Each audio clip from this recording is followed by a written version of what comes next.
আপনি দেখেছেন যে গোপালগঞ্জে যে গণহত্যা হয়েছে, এই গণহত্যার 2 দিন পরেই কিন্তু মাইলস্টোনে স্কুল এন্ড কলেজে এই বিমান দুর্ঘটনাটি ঘটে। তো যার ফলে আমার কাছে কোনো I don't have any evidence to show you or to show people, but মানুষের মনে কিন্তু সন্দেহ হচ্ছে, মানুষ সন্দেহ প্রকাশ করছে যে গোপালগঞ্জের গণহত্যা যে হয়েছে, এটি গণহত্যাটা কিন্তু সারা বিশ্বে আলোড়ন সৃষ্টি করেছে এবং সারা বিশ্বে এই গোপালগঞ্জের গণহত্যা সেনাবাহিনী কর্তৃক, প্রশাসন কর্তৃক গণহত্যাটা সারা বিশ্বের মানুষ কিন্তু এটাকে নিন্দা করেছে। আপনি দেখেছেন Al Jazeera, BBC, Sky News সহ, সিএনএন সহ, এপিপি সহ সব জায়গায় এটা নিয়ে নিউজ হয়েছে, প্রতিবেদন হয়েছে গোপালগঞ্জের গণহত্যা। যে সেনাবাহিনী বাংলাদেশের সেনাবাহিনী বিশ্বে বিভিন্ন দেশে শান্তিরক্ষা মিশনে কাজ করে, অথচ বাংলাদেশেই মানুষকে নির্বিচারে হত্যা করছে। তার মানুষের মনে এখন প্রশ্ন হচ্ছে, যে সেনাবাহিনী নিজের দেশের মানুষকে নির্বিচারে গুলি করে হত্যা করে, তারা পৃথিবীর কোন দেশে গিয়ে মানবাধিকার প্রতিষ্ঠিত করবে? কারণ মানবাধিকার তো নিজ দেশে, নিজ জন্মভূমিতেই তো মানবাধিকার লঙ্ঘিত হচ্ছে। তো এই বিষয়টি যখন সারা দেশে, সারা বিশ্বে যখন আলোচিত হচ্ছে, তখন এই ঘটনাটি ঘটেছে, যার ফলে অনেক মানুষের মনে প্রশ্ন জাগছে যে গোপালগঞ্জের এই ঘটনাটিকে আড়াল করার জন্যই এরকম ধরনের কোনো পরিকল্পিত কোনো দুর্ঘটনা ঘটানো হয়েছে কিনা। বাট এই জন্য আমার কাছে কোনো এভিডেন্স নেই, এবং আমি নিয়ে এটি নিয়ে আমি খুব বেশি একটি মৃত্যু নিয়ে কোনো রাজনীতি বা মৃত্যু নিয়ে কোনো প্রশ্ন আমি সেটা করতে চাই না। কিন্তু ঘটনা হচ্ছে যে আমি পৃথিবীর ইতিহাসে বাংলাদেশেও সহ, বাংলাদেশে কিন্তু অনেক বড় বড় দুর্ঘটনা ঘটেছে। আমরা দেখছি পুরান টাউনে অগ্নিকাণ্ড হয়েছে, গার্মেন্টসে দুর্ঘটনা ঘটেছে, অসংখ্য দুর্ঘটনা কিন্তু বাংলাদেশে ঘটেছে, বন্যা, খরা সহ অসংখ্য হয়েছে। সবকিছুই কিন্তু আপনি যদি দেখেন যে বঙ্গবন্ধু কন্যা শেখ হাসিনা যখন প্রধানমন্ত্রী ছিলেন, তখন উনি কিভাবে এটা ম্যানেজমেন্ট করেছেন। She was the best manager, disaster manager. So ওর কারণ ওনার এক্সপিরিয়েন্স ছিল, সৎ সাহস ছিল, যার জন্য উনি এটি করতে পেরেছেন। কিন্তু আজকে আমরা কি দেখলাম যে মাইলস্টোনে যখন এত বড় একটি দুর্ঘটনা হলো, তখন যে পাইলট, তাকে কিন্তু হেলিকপ্টারে করে এলাকায় নিয়ে যাওয়া হয়েছে, তাকে হিরো বানানোর চেষ্টা হয়েছে। That's fine, I don't have any problem with that, but the problem is যে কেন এই লাশ গোপন করার, লাশ গুম করার একটা প্রবণতা, মানুষ কেন লাশ নিয়ে সন্দেহ করছে, লাশ কেন গুম করা হচ্ছে, এইগুলো নিয়ে মানুষের মনে প্রশ্ন, আমার মনে প্রশ্ন। কেন মানুষের লাশ গুম করা হবে কেন? যারা মারা গিয়েছে তাদের পরিবারের উপর তেমনি একটা অনেক বড় একটা দুঃখ, কষ্ট, বেদনা। যে পরিবারের সদস্য হারায় সেই জানে তাদের কত কষ্ট, দুঃখ, বেদনা। এর মধ্যে আবার যদি তাদের একটা লাশ গুম করে ফেলেন, লাশটা যদি না পায়, তাহলে তাদের মনে আরো কষ্টটা বেড়ে যায়। তো এটা কেন হবে? এটা নিয়ে মানুষের মনে অনেক উদ্বেগ, উৎকণ্ঠা ছিল, ক্ষোভ ছিল। সেই বিক্ষোভের ফলে মানুষ কিন্তু রাস্তায় নেমে এসেছে। মানুষরা যখন রাস্তায় নেমে এসেছে, তখন কিন্তু আবার প্রশাসন তাদের উপর, আমরা দেখেছি ছাত্ররা যখন সচিবালয়ের সামনে দিয়ে মিছিল করছে, বিভিন্ন জায়গায় যখন মিছিল করেছে, তাদের উপরে আবার বেধড়ক লাঠিচার্জ করা হয়েছে, তাদের উপরে তাদেরকে পিটানো হয়েছে। এখন আমার প্রশ্ন হচ্ছে এই প্রফেসর মোহাম্মদ ইউনূসের কাছে, আমি যাকে বলি সত্তর মহাজন ইউনূস, তো সত্তর মহাজন ইউনূসের কাছে আমার প্রশ্ন, আপনি বলেছেন যে ছাত্ররা হচ্ছে আপনার নিয়োগকর্তা। আপনি বারবার এই কথা বলার চেষ্টা করেছেন যে ছাত্ররা আপনার নিয়োগকর্তা, আপনি বলেছেন। এখন ছাত্ররা যদি নিয়োগকর্তা হয়, আপনি ছাত্রদের কাঁধে ভর করে, ছাত্রদের রক্তের উপরে ভর করে আপনি যদি ক্ষমতায় এসে থাকেন, আবার এই ছাত্রদের উপরে কিভাবে আপনি নির্বিচারে গুলি করেন? এটি আমার প্রশ্ন, এটি দেশের মানুষের প্রশ্ন। আপনি তো নির্বিচারে এইভাবে দেশের মানুষকে হত্যা করতে পারেন না, আপনি এইভাবে নির্বিচারে ছাত্রদের উপরে লাঠিপেটা করতে পারেন না, আপনি নির্বিচারে ছাত্রদের গুলি করতে পারেন না, আপনি এইগুলো করতে পারেন না। আপনি কিভাবে, আপনি বলেন আপনি শান্তিতে নোবেল পুরস্কার পেয়েছেন, আপনি বাংলাদেশে 5ই আগস্টে রাষ্ট্র ক্ষমতা দখল করার পর থেকে বাংলাদেশ অশান্তির আগুনে পুড়ছে। এই বাংলাদেশ 5ই আগস্টে আপনি বাংলাদেশের শাসন ক্ষমতা দখল করার পর থেকে সন্ত্রাসী কায়দায়, জঙ্গিবাদের উপর নির্ভর করে আপনি 5ই আগস্টে বাংলাদেশের শাসন ক্ষমতা দখল করার পর থেকে আপনি বাংলাদেশের মানুষের জীবনের কোনো নিরাপত্তা নাই, জানমালের কোনো নিরাপত্তা নাই, ব্যবসা বাণিজ্যের কোনো নিরাপত্তা নাই, ব্যবসা প্রতিষ্ঠানের কোনো নিরাপত্তা নাই, কোনো নারীরা রাস্তায় হাঁটতে পারে না। আপনি দেখেছেন যে আওয়ামী লীগ সরকারের আমলে ব্যারিস্টার রুমিন ফারহানা দিন রাত টকশো করে সারাদিন শেখ হাসিনাকে গালাগালি করেছে, আওয়ামী লীগ সরকারের সমালোচনা যাচ্ছে তাই ভাবে করেছে। সেই রুমিন ফারহানা টকশোতে এসে বলেছে যে আমি আওয়ামী লীগের 16 বছরের শাসন আমলে আমি রাস্তা দিয়ে বের হতে পারতাম, আওয়ামী লীগের 16 বছরের শাসন আমলে আমি সব জায়গায় দিয়ে আমি চলাফেরা করতে পারতাম, দিন রাতে সবসময় চলাফেরা করতাম, আমার কোনো বাধা বিপত্তি ছিল না। কিন্তু আজকে কি হচ্ছে আপনি দেখেন, আজকে সেই রুমিন ফারহানার মতো মেয়েরা, সাহসী মেয়েরা এবং বাংলাদেশের বিএনপি পন্থী বলেন, অন্যান্য বিরোধী দলের রাজনৈতিক মানুষ বলেন, সবাই কিন্তু বলছে যে আমরা জান এবং মালের নিরাপত্তাহীনতায় ভুগছি, আমাদের কোনো নিরাপত্তা নাই। এই যে বাংলাদেশকে, একটি সুষ্ঠু সুন্দর বাংলাদেশকে, যে বাংলাদেশটা উন্নয়নের মহাসড়কে ছিল, সেই বাংলাদেশটাকে পরিকল্পিতভাবে ধ্বংস করে দিয়েছে এই সুৎখোর মহাজন ইউনূস। তাই আমি বলবো, আসলে বেশি কিছু বলতে চাই না। আমি বাংলাদেশ সেনাবাহিনীর উদ্দেশ্যে এবং এই সুৎখোর মহাজন ইউনূসের উদ্দেশ্যে, দুইজনের উদ্দেশ্যে ছোট্ট করে শুধু 1 মিনিটে দুইটা কথা বলে শেষ করবো। যে সেটা হচ্ছে যে বাংলাদেশ সেনাবাহিনীকে বলবো যে আপনারা শুধু একটা জিনিস চিন্তা করে দেখুন, 75 সালে যখন বঙ্গবন্ধুকে হত্যা করা হয়েছিল, হত্যা করার পরে এই সেনাবাহিনীর মাধ্যমে ক্ষমতা দখল করে জিয়াউর রহমান এবং খন্দকার মোস্তাকরা চেয়েছিল কিন্তু বাংলাদেশ থেকে আওয়ামী লীগের নাম নিশানা মুছে দেওয়ার জন্য, কিন্তু পেরেছে? পারে নাই। আওয়ামী লীগ কিন্তু ঘুরে দাঁড়িয়েছে, ক্ষমতায় এসেছে। একইভাবে 2011 কিন্তু আওয়ামী লীগ সরকারকে, আওয়ামী লীগকে, শেখ হাসিনাকে নিশ্চিহ্ন করার চেষ্টা করা হয়েছে, পারে নাই। সেদিন আমাদের মতো ছাত্র নেতারা, তরুণ নেতারা রাজপথে ঝাঁপিয়ে পড়ে আমরা আন্দোলন সংগ্রাম করে আবারও প্রধানমন্ত্রী শেখ হাসিনাকে প্রধানমন্ত্রী বানিয়েছি। সো আপনারা এইবারও যা করছেন সেই প্রচেষ্টা সফল হবে না। আমি একদম দায়িত্ব নিয়ে, একদম কনফিডেন্টলি আমি বলছি, আবারও বাংলাদেশে শেখ হাসিনা আসবে এবং বাংলাদেশে শেখ হাসিনা প্রধানমন্ত্রী হবে। বাংলাদেশ আবারও উন্নয়নের মহাসড়কে উঠবে, কেউ দাবাতে পারবে না, কেউ থামাতে পারবে না। তাই ইউনূসকে বলবো, আপনি এমন কিছু করবেন না যেন আপনার প্রতিটি গ্রামীণ ব্যাংকের শাখা বাংলাদেশের মানুষ টয়লেট হিসাবে রূপান্তরিত করে। আপনি এই ধরনের কোনো কাজ করবেন না। সেনাবাহিনীকে বলবো, আপনাদেরকে মানুষ ধিক্কার জানাক, আপনাদের দেখলেই মানুষ থুতু দেখ, আপনাদের দেখলেই মানুষ ঘৃণা করুক, এরকম ধরনের কোনো পরিস্থিতি সৃষ্টি করবেন না।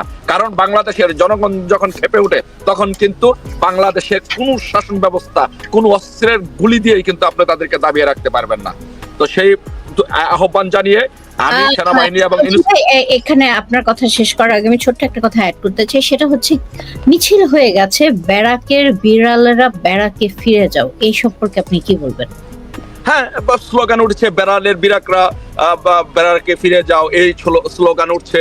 তারপরে আবার বিভিন্ন জায়গা থেকে মানুষ আরো নোংরা নোংরা কথা বলছে, সেগুলো আমি বলতে চাই না, বিকজ আমি সেনাবাহিনীকে অনেক শ্রদ্ধা করি, রেসপেক্ট করি, কারণ সেনাবাহিনীতে আমার আত্মীয় স্বজন আছে, যা আমি জানি যে তারা মেধাবী মানুষ। কিন্তু এই মেধাবীদের ভিতরে যে জঙ্গি ঢুকে গিয়েছে, জঙ্গি ঢুকে আজকে সেনাবাহিনীর মান সম্মান নষ্ট করছে। তাই আমি সেনাবাহিনীকে বলবো, সেই ব্যাপারে সতর্ক থাকতে হবে, সেই ব্যাপারে তাদেরকে বলিষ্ঠ ভূমিকা রাখতে হবে। কোনো জঙ্গিদের কারণে যেন বাংলাদেশের সেনাবাহিনীর মান সম্মান যেন ক্ষুণ্ণ না হয়, সেটা সেনাবাহিনীকে খুব দৃষ্টি রাখতে হবে, সেনাবাহিনীকে এই ব্যাপারে সজাগ থাকতে হবে। ধন্যবাদ। অনেক ধন্যবাদ সালাউদ্দিন ভাই। এখন আমি আবারও ফিরে যাব তাজুল ইমাম ভাইয়ের কাছে, তিনি সময় করে এসেছেন, অনেক কৃতজ্ঞতা। আমি কিন্তু শুনছিলাম নাহার, আমি ডক্টর আরিফের এবং সালাউদ্দিন সাহেবের বক্তব্য শুনছিলাম, একমত পোষণ করি। হ্যাঁ, এখন কনস্পিরেসি থিওরি, হ্যাঁ, অতি সম্প্রতি বাংলাদেশে জাতিসংঘের মানবাধিকার সংস্থার একটি অফিস করার জন্য অনুমতি দেওয়া হয়েছে। হ্যাঁ, বাংলাদেশে সন্ত্রাসী কর্মকাণ্ড ঘটছে, চলছে, উস্কানি দেওয়া হচ্ছে, সন্ত্রাসীরা নিজেরা উস্কানি দিচ্ছে। এই যে ছাত্রদের মিছিলে ছাত্ররা গণভবনে প্রতিবাদ জানাতে গিয়েছে, মিলিটারিরা পিটিয়েছে ধরে। হ্যাঁ, তার কারণ ওখানে কেউ কেউ গত আমলের, শেখ হাসিনার আমলের সরকারের পক্ষে স্লোগান দিয়ে ফেলেছিল, জয় বাংলা বলেছিল। জয় বাংলা আজকে নাকি নিষিদ্ধ বাংলাদেশে। ডেলিবারেটলি মুক্তিযোদ্ধাদের অপমান করা হচ্ছে, মুক্তিযুদ্ধের স্মৃতি মুছে দেয়া হচ্ছে। এই সব কিছু কিন্তু ওই একটা ষড়যন্ত্রের অংশ। হ্যাঁ, একই ষড়যন্ত্রের অংশ। এবং মিলিটারিরা প্রথমে এটাতে সম্পৃক্ত ছিল না, তারা কিন্তু 5ই আগস্টে গুলি করে নাই, তারা বন্দুক নিয়েও রাস্তায় দেয়, শুধু রাস্তায় দাঁড়িয়েছিল, কিছু করে না এবং ঘোষণা দিয়েছিল আমরা কোনো গুলি চালাবো না।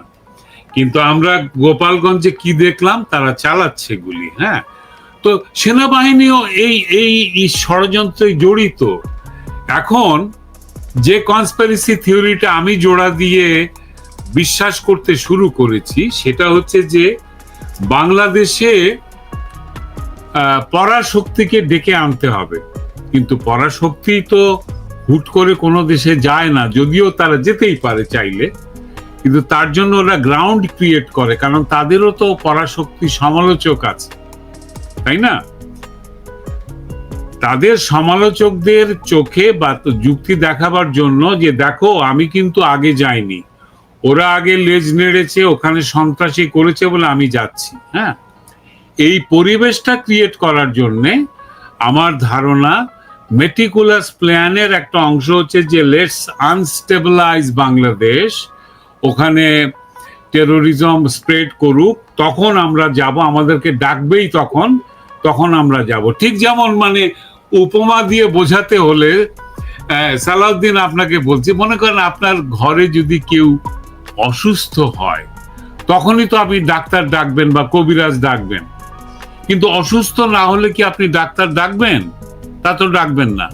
তো আপনার যদি ডাক্তারের সঙ্গে আপনার কোনো ষড়যন্ত্র থাকে যে ভাই তুমি আসো আমার বাড়ি, আপনি আপনার বাড়ির একজনকে অসুস্থ করে ফেললেন, তখন যখন ডাক্তার আসবে তখন কেউ কিন্তু আর কিছু বলবে না, এই ডাক্তার তো এসে অসুস্থ হয়েছে বলে, তাই না? আজকে বাংলাদেশে এই কি বলে সন্ত্রাসী কার্যক্রম যা চলছে, এটা যদি তুঙ্গে পৌঁছায় তখনই কিন্তু এখানে ওই বুট পরা পা কিন্তু মাটি গ্রাউন্ড টাচ করবে, তার গ্রাউন্ড ওয়ার্ক বানিয়ে রাখছেন। ডক্টর ইউনূস হচ্ছেন গিয়ে সেই গ্রাউন্ড ওয়ার্ক বানানোর, আমাদের মুক্তিযুদ্ধে এটাকে বলে রেকি করা, এমবুশ করা। হ্যাঁ, তো রেকি করার জন্য উনি এসে উনি এটা গ্রাউন্ড ওয়ার্ক করছেন, কিভাবে এখানে পরাশক্তিকে নিয়ে আসা যায়। আমার সোজা একটা প্রশ্ন, বাংলাদেশে একজন গ্রুমড ইন্টারন্যাশনাল ফিগার তৈরি করা হয়েছে যাকে নোবেল পিস প্রাইজ দেওয়া হয়েছে। পাশের দেশ মিয়ানমারে অং সান সুচিকেও পিস প্রাইজ দেওয়া হয়েছে, নোবেল প্রাইজ। পাশাপাশি দুটো দেশে নোবেল প্রাইজ উইনার দুজন মানুষ নিয়োজিত, ক্ষমতায় আছেন, তারপরে এই দুটো দেশ শত্রু হয়ে গেল কি করে? কেন মিয়ানমার আমাদের শত্রু হলো? কেন ভারত আজকে আমাদের শত্রু রাষ্ট্র? কেন ভারত বিদ্বেষী এত প্রচারণা চালাতে হলো? আমি জিজ্ঞেস করেছি একজন জেনজিকে, বলে ভারতের কাছে শেখ হাসিনা দেশকে বিক্রি করে দিয়েছেন। বলে ভাই কোন শর্তে বিক্রি করেছেন আমাকে একটু বলবে? তখন আর বলতে পারে না। হ্যাঁ, তো আমি বললাম যে দেখো, দেশ যদি বিক্রি করে দিয়ে থাকেন তাহলে এখন তো মানে বাংলাদেশ দরদি একজন এসছেন, তো উনি কেন এই চুক্তিগুলো বাতিল করছেন না? চুক্তিগুলো কি না জল চুক্তি, পানি চুক্তি, তিস্তা চুক্তি, ওই বারাক সুরমা চুক্তি, তারপরে পদ্মার পানি, ব্রহ্মপুত্রের পানি, এইসব নিয়ে চুক্তি হয়েছে। মানে পারস্পরিক বাণিজ্য চুক্তি। আজকে বাংলাদেশের গার্মেন্টস ফ্যাক্টরি অর্ধেকের বেশি বন্ধ হয়ে গিয়েছে, প্রায় 20 লক্ষ নারী আজকে বেকার। কেন হয়েছে? কারণ ভারত থেকে সরাসরি যেভাবে আসতো কাস্টমসের ভেতর দিয়ে, সীমান্তের ভিতর দিয়ে, সেটা বন্ধ করে দিয়েছে ভারত। কোন সীমান্ত অতিক্রম করে কিছু যাবেও না, আসবেও না। তাদের অধিকার আছে এগুলো বন্ধ করার, কারণ তাদের ওখানে সন্ত্রাস রপ্তানি করা হচ্ছিল, সেই জন্য করেছে তারা। আজকে ক্ষতিগ্রস্ত হয়েছে বাংলাদেশের সাধারণ মানুষ। ডক্টর ইউনূস তো কই একবারও সেই গার্মেন্টস এর মেয়েগুলোকে ডেকে জিজ্ঞেস করছে না যে তোমরা কেমন আছো, তোমরা কি খাচ্ছ, কিভাবে তোমাদের দিন কাটছে? এরা দরিদ্র মানুষ।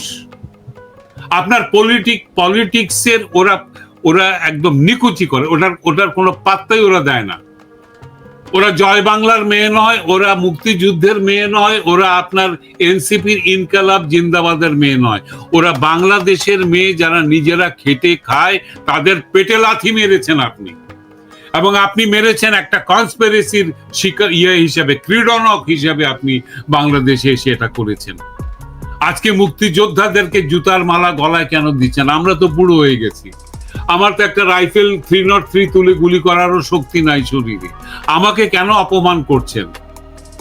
এই কারণে করছেন দেখিয়ে দিতে যে 71 সালটাকে আপনারা, 71-এর মহান স্বাধীনতা আন্দোলনকে আপনার ইরেজ করতে চাচ্ছেন, ওটাকে আপনারা অবমূল্যায়ন করতে চাচ্ছেন, তার নেতাদেরকে আপনারা শত্রু হিসাবে পরিগণিত করতে চাচ্ছেন, এবং কিছু কিছু মানুষ এটাকে বিশ্বাস করতে শুরু করেছে। ভয়ঙ্কর ব্যাপার হচ্ছে সেইটা।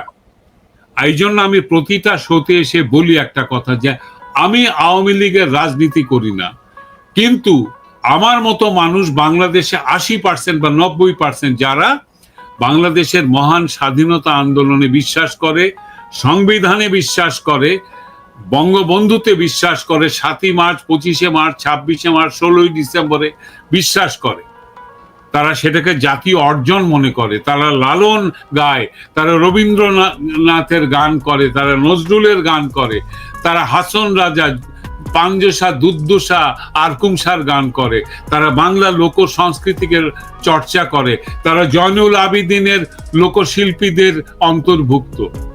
আপনারা সব কিছু ধ্বংস করে দিচ্ছেন, সব কিছু ভেঙে দিচ্ছেন।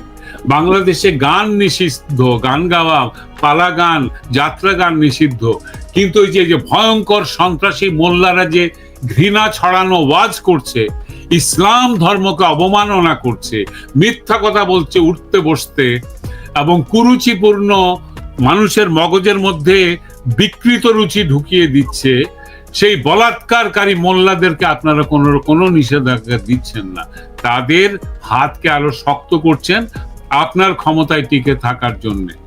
এবং আমি এটাও বলে রাখছি, এই মোল্লাদেরকেই বলছি, আপনাদের কারণে এইখানে পরাশক্তি ঢুকবে। কারা ঢুকবে আমি নাম উচ্চারণ করব না, কারণ পরাশক্তি বলতে এখন আর একটাকে বোঝায় না, শুধু আমেরিকা নয়, ইউরোপিয়ান ইউনিয়নও এটার মধ্যে যোগ দিয়েছে, জার্মানি আছে, ফ্রান্সও এখানে ঢুকেছে। সো আমরা একটা গিনিপিগ, এবং প্রথম মারবে আপনাদেরকে, কারণ আপনাদেরকে মারার জন্য কিন্তু ওরা আসবে, ঠিক যেভাবে আফগানিস্তানে তালেবানদেরকে শেষ করে দিয়েছিল, ঠিক সেইভাবে আপনাদেরকে শেষ করার জন্য আসবে। এই সুদি ইউনুস তখন একটা সিকিউর মাউন্টেন ভিলার মধ্যে সে শ্যাম্পেন পান করবে, সে রেড ওয়াইন খাবে। এই আমি বলে রাখলাম, it is not a prediction, it is my intuition that works for this prediction.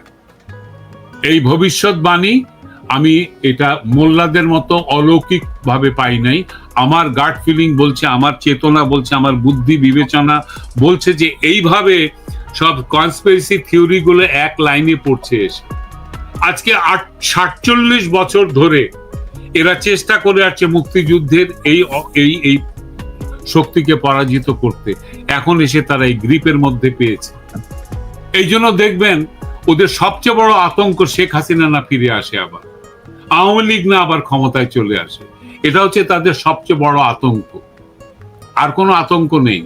R election কেন ইলেকশন দিবে? তারা তো ক্ষমতায় আছেই, মানুষ তো ইলেকশন দেয় ক্ষমতায় যাওয়ার জন্য, তারা তো ক্ষমতাতে আছে। আর বিএনপিকে যে মূলা দেখিয়েছে, বিএনপি নাকের ডগায় যে মূলাটা ঝুলিয়ে রেখেছে, সেই মূলাটা যত এগুবে মূলার দিকে, সে ডিরেইলড হয়ে চলে যাবে অন্যদিকে। এগুলো বিবেচনা করতে হবে। বাংলাদেশের সাদা আম জনতা আহাম্মক নয়, তাদেরকে আহাম্মক বানানোর চেষ্টা করাও ভুল। আর গোপালগঞ্জ শিখিয়ে দিয়েছে কি করতে হবে। গোপালগঞ্জ আওয়ামী লীগ করে নাই, ছাত্রলীগও করে নাই, গোপালগঞ্জের মানুষ গোপালগঞ্জের সম্ভ্রম রক্ষা করেছে।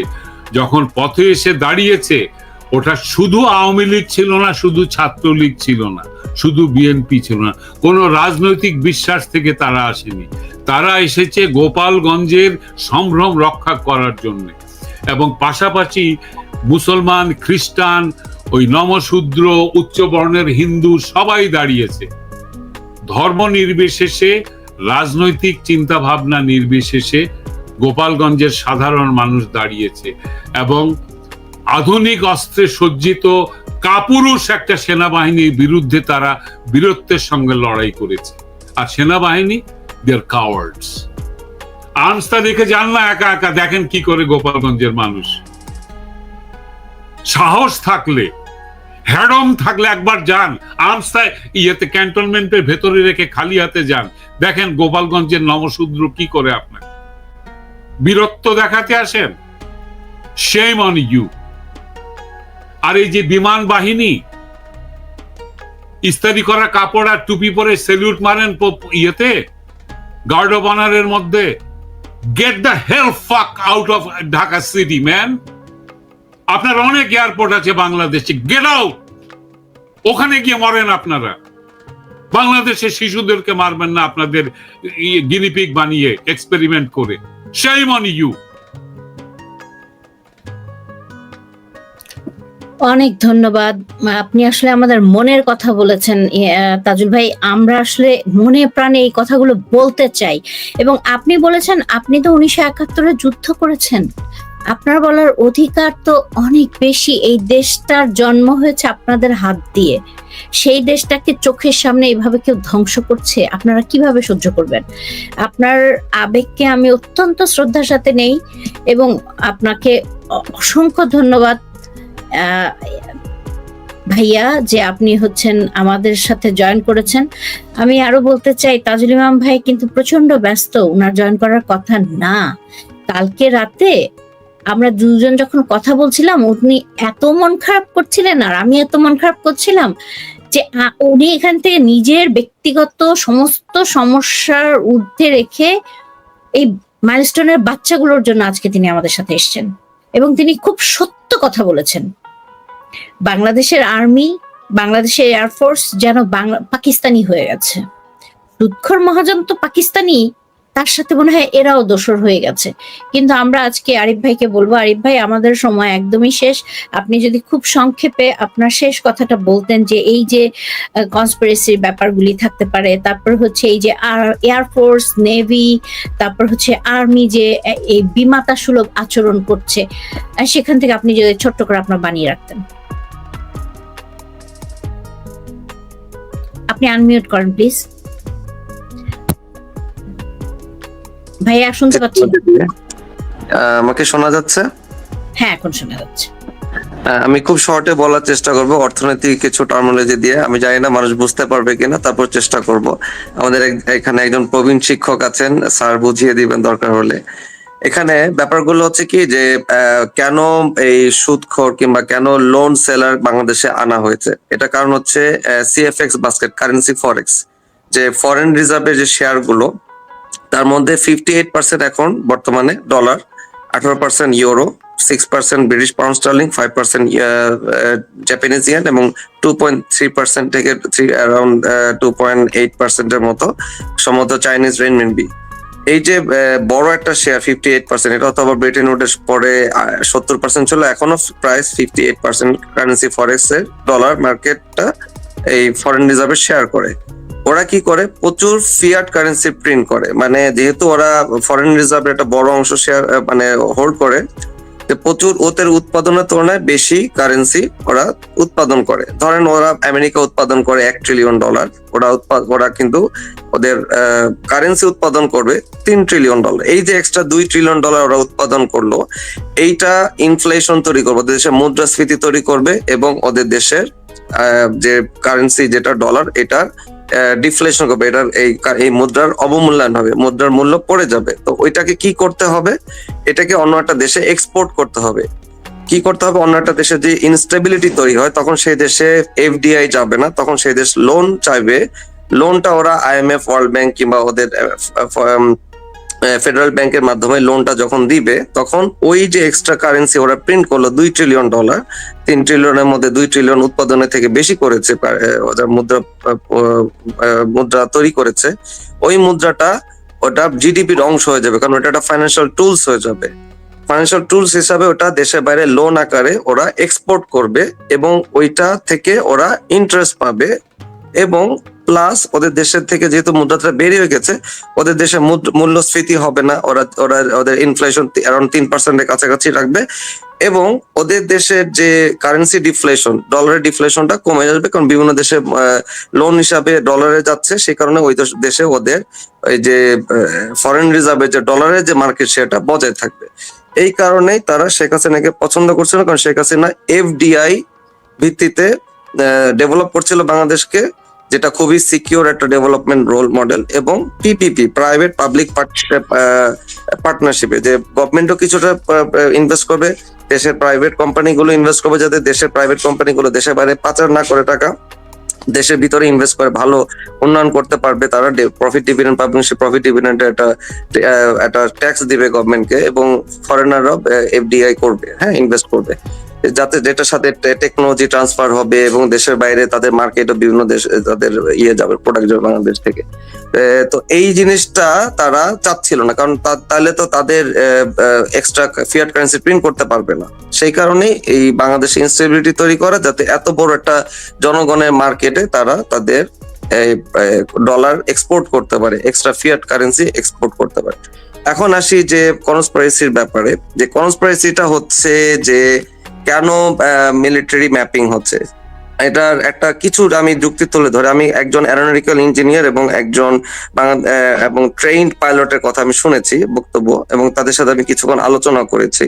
তারা যেটা বলছে যে একজন পাইলট যদি ইজেকশন করে, হ্যাঁ, ইজেকশন করলে তাকে কিন্তু একটা ভালো মোটামুটি মিড অ্যালটিটিউডে করতে হয়, মোটামুটি একটা হাই অ্যালটিটিউডে করতে হয়, তার প্যারাসুটটা জানে সে ঠিক মতো মানে জাম্প করতে পারে, নাহলে তো কিছু খুব লো অ্যালটিটিউডে করতে গেলে তার ক্ষতি হতে পারে, কারণ প্যারাসুট ঠিক মতো খুলতে না পারে। হ্যাঁ, তো কেন এই পাইলট খুব লো অ্যালটিটিউডে ইজেক্ট করলো? কারণ লো অ্যালটিটিউডে কখন একটা পাইলট ইজেক্ট করে? যখন সে কোন একটা ক্র্যাশ টার্গেট ক্র্যাশিং করে, যে এই জায়গাটা প্লেনটা ক্র্যাশ করতে হবে, নাহলে তো তার লো অ্যালটিটিউডে ইজেকশন করার কথা না, তা তো আরো একটু হাই অ্যালটিটিউডে করার কথা, তাই না? তো আরো কিছু ব্যাপার আছে, যেমন ধরেন এটা করলে যে মিডিয়া সিনক্রোনাইজেশন থেকে শুরু করে এই যে ছেলেপেলেগুলো যে মারা যাচ্ছিল তাদের যদি উদ্ধার কাজ, হ্যাঁ, পুনরুদ্ধার কাজ কিংবা রেস্কিউ মিশনে যে গোপালগঞ্জে যে সারা বিশ্ব মিডিয়া যেভাবে মিলিটারিকে ডেমোনাইজেশন করেছে, সেখান থেকে তাদের কিছু তাদের যে মানে মিলিটারির যে ইয়েটা আর কি সেন্টিমেন্টটা আবার পজিটিভলি ভাইব করার চেষ্টা করেছিল আর কি, কিন্তু এটা হিতে বিপরীত হয়েছে, কারণ মানুষ এটা ধরে ফেলেছে, জনগণ ধরে ফেলেছে। তো আমি মনে করি কনস্পিরেসি হোক কিংবা যাই হোক, ঘটনাটা ঘটেছে এবং এটা ফ্যাক্ট। তারা লাশ নিয়ে মানে অনেক হেরাফেরি করছে, তারা বাংলাদেশের ট্রেনিং জোন যেটা মানে যেখানে সেখানে না রেখে তারা কেন একটা ডেন্সিটিফুল এরিয়াতে করলো, এবং ডেন্সিটিফুল এরিয়াতে করলেও আমি দেখেছি যেখানে ক্র্যাশ হয়েছে সেখান থেকে তুরাগ নদী, তারপরে বিরুলিয়া নদী, এগুলো মাত্র কয়েকশো মিটারের দূরত্বে, মাত্র অ্যারাউন্ড একটা নদী 500 মিটার, একটা 1200 মিটার, আর একটা নদী 800 মিটার। এই এতগুলো নদী থাকতে মাত্র কয়েকশো মিটার, আপনার হাই অ্যালটিটিউড থেকে যদি একটা অবজেক্ট ধীরে আসে, সামান্য ম্যানুভারে কিন্তু কয়েকশো মিটার দূরে চলে যাওয়া যায়। তারা তুরাগ নদী, বিরুলিয়া নদী, এইসব নদী না গিয়ে তারা কেন একটা স্কুল যেখানে অনেক শিশু বাচ্চা আছে সেখানে কেন ক্র্যাশ করা লাগলো? তো জিনিসগুলো কিন্তু খুব এখানে একটু বলি যে পাশে কিন্তু একটা মাঠ ছিল, মাঠের মধ্যে বিমান না পড়ে কেন একদম ক্লাসের উপরে বিমানটা পড়বে? মাঠ কি তারা দেখতে পায় নাই? মানে পাইলটের কি চোখ ছিল না? এটা একটা প্রশ্ন কিন্তু। এক্স্যাক্টলি। আমি চাই আমাদের স্যার উনি কিছু বলুক। তাজুল ভাই, আমরা একদম শেষে চলে এসেছি, আপনার কথা দিয়ে আমরা শেষ করব আমাদের প্রোগ্রাম। আমাকে বলছেন? হ্যাঁ, মানে আমাদের অনুষ্ঠান শেষ হয়ে গেছে, এখন আপনি আমাদের সমাপনী বক্তব্য দিবেন। আচ্ছা, সেটা হচ্ছে যে শুনেন, এই মুহূর্তে আমরা এই যে কনস্পিরেসি থিওরি যেটা বলা হচ্ছে, আমি এমনটাও শুনেছি একটা ভারতীয় চ্যানেল থেকে বলা হচ্ছিল, আমি এটাকে প্রমোট করছি না, বাট আমি শুনেছি যে ওখানে পাইলট একজন দুজন ছিলেন, কারণ যিনি তৌকির উনি তো ট্রেনি পাইলট, উনি একা ফ্লাই করছেন না। বলা হচ্ছে যে ওটা ওনার প্রথম দিন ছিল, ওনার সঙ্গে যে কো পাইলট ছিলেন যিনি বা ট্রেনার পাইলট, উনি নাকি পাকিস্তানি।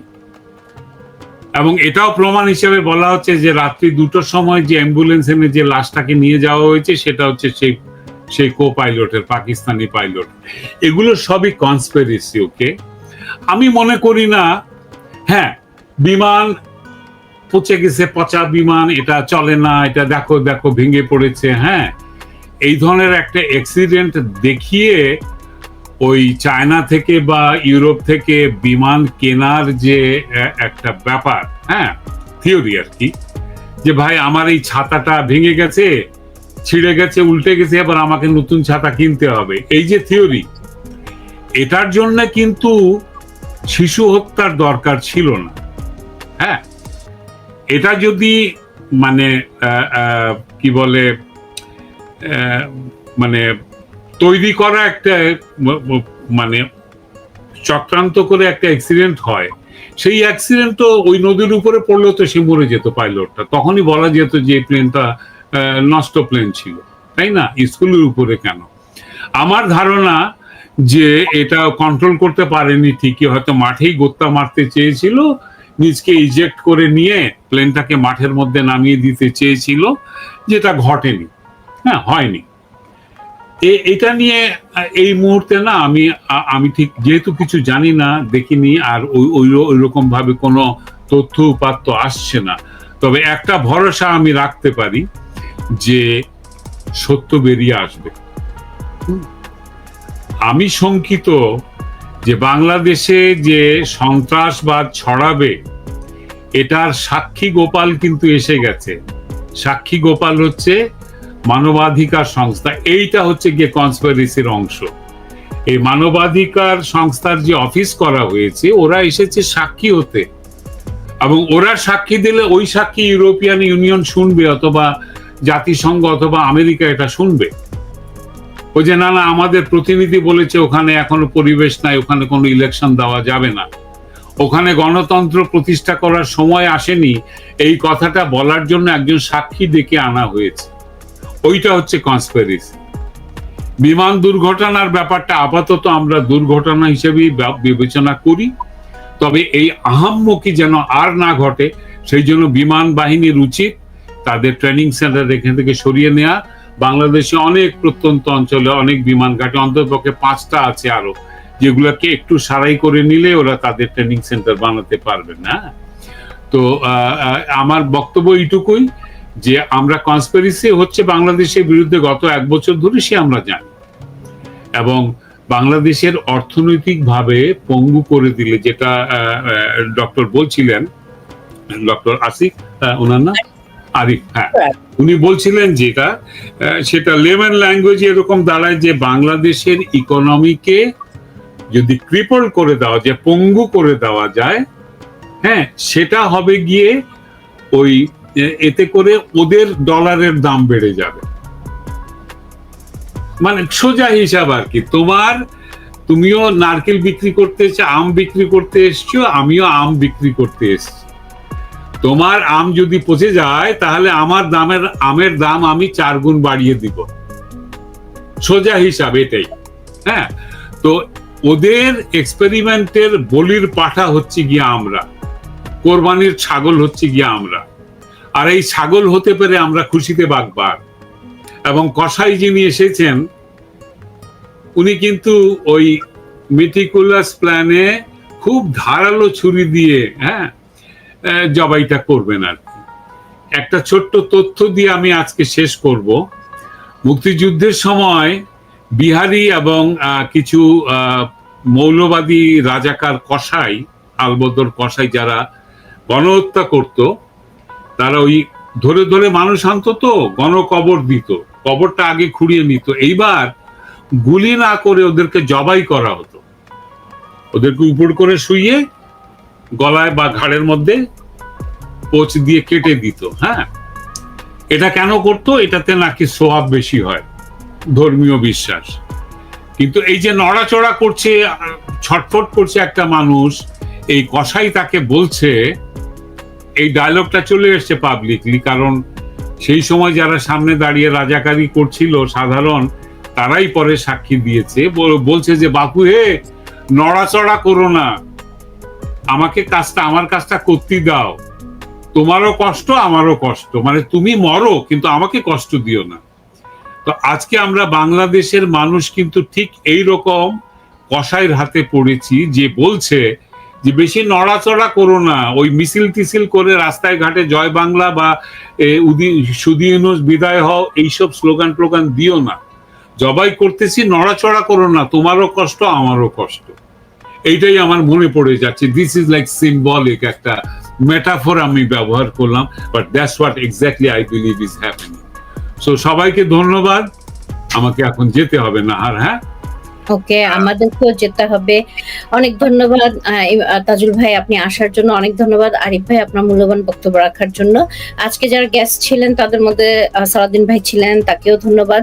এবং যারা আমাদের আইটি ডিপার্টমেন্টে যারা কাজ করছেন ব্যাক অফিসে, তাদেরকেও ধন্যবাদ। আজকে যারা অডিয়েন্স আছেন তাদের কাছে আমি আন্তরিকভাবে দুঃখিত যে আমার ওয়াল থেকে এটা সামহাও দেখাতে পারছি না টেকনিক্যাল কারণে। আমরা দ্রুত এটা সলভ করব এবং আপনাদের সামনে আবারও আসবো। সে পর্যন্ত আপনারা ভালো থাকুন, যে যেখানেই থাকুন। মাইলস্টোনের যে ঘটনাটা ঘটেছে সেই জন্য বাংলাদেশের আওয়ামী লীগ ছাত্রলীগের পক্ষ থেকে একযোগে বলা হয়েছে আপনাদের প্রোফাইল পিকচার অথবা কভার ফটো আপনারা ব্ল্যাক করুন। তো আমি আমার কভার ফটো ব্ল্যাক করেছি। তারপরে এটা আপনাদের পালা। আপনারা সবাই ভালো থাকুন। বাংলাদেশ চিরজীবী হোক। জয় বাংলা, জয় বঙ্গবন্ধু। ধন্যবাদ। বিশ্বের দরবারে ভিক্ষা চেয়েছেন ডক্টর ইউনূস কেন? যারা ওই স্কুলের ছাত্রছাত্রী, এরা সলভেন্ট পরিবারের সদস্য। সাহায্য প্রথমে আসবে সাধারণ জনগণের কাছ থেকে। আপনি ফান্ড ক্রিয়েট করেন, দেখেন জনগণ দেয় কিনা। এদেশে বন্যা ত্রাণের চাঁদা তুলে আপনারা টাকা লুকিয়ে ফেলবেন, ওই অজ্ঞাত ব্যাংকের অ্যাকাউন্টে জমা দেবেন। যখন যাবেন ক্যাম্পেইন করতে তখন লোকজন জিজ্ঞেস করলে তাদেরকে আওয়ামী লীগ ট্যাগ দেবেন। আপনাদেরকে তো কেউ বিশ্বাস করবে না, আপনাদেরকে কেউ বিশ্বাস করবে না। এই সরাসরি স্কুলে বাচ্চাদেরকে সাহায্য করার ব্যাপারে আপনারা কি করছেন? হসপিটালের বিল আমরা দরকার হলে এখান থেকে পাঠাবো, আপনাদের হাতে টাকা দেব না, কারণ আপনারা টাকার মানে সত্য যেটা ট্রুথফুল ডিস্ট্রিবিউশন করতে পারেননি। আগে এরকম এক্সাম্পল রয়েছে। বাংলাদেশের দুর্ভাগ্য যে আপনারা এই দুর্ভাগ্যের সিংহাসনের উপরে বসে আছেন, এটাও দুর্ভাগ্য। তাজুল ইমাম ভাই সহ যারা দর্শক অনুসারী দেখছেন সবাইকে ধন্যবাদ জানাচ্ছি। আসলে বেসিক্যালি আমি এক জায়গায় একটি গোপালগঞ্জে গণহত্যার প্রতিবাদে একটা মানবাধিকার সংগঠনের প্রতিবাদ সমাবেশ ছিল, সেই প্রতিবাদ সমাবেশে এসেছিলাম। তো এখানে বৃষ্টি হচ্ছে, পরিবেশটা বৈরী, তারপরে এখান থেকে আমি আপনাদের সাথে জয়েন করেছি। আসলে আপনাদেরকে ধন্যবাদ, কৃতজ্ঞতা যে আপনারা বাংলাদেশে যে গোপালগঞ্জে যে গণহত্যা হয়েছে সেই গণহত্যার প্রতিবাদে আপনারা নিয়মিত প্রোগ্রাম করে যাচ্ছেন। দর্শক শ্রোতারা আমাদের অনুষ্ঠান দেখছেন এবং সারা বিশ্বে মানুষ আজকে বাংলাদেশে গণহত্যার বিরুদ্ধে কথা বলে যাচ্ছে।